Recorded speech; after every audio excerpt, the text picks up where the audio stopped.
Palagi ka bang may tonsillitis? Higit 3 beses sa isang taon? Hala ka, hindi na maganda yan. Alam mo ba na iisa lang ang tissue ng ating tonsil at ng ating puso? Kaya kapag may tonsillitis ka, infected din ang puso mo. Ano nga ba ang mga dapat nating gawin upang maiwasan ang tonsillitis? Una, hand washing. Ugaliin natin palaging malinis ang ating mga kamay. At kung hindi naman available ang soap and water, pwede naman tayong gumamit ng alcohol or sanitizer.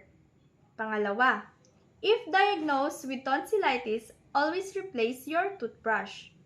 Pangtatlo, drink more water.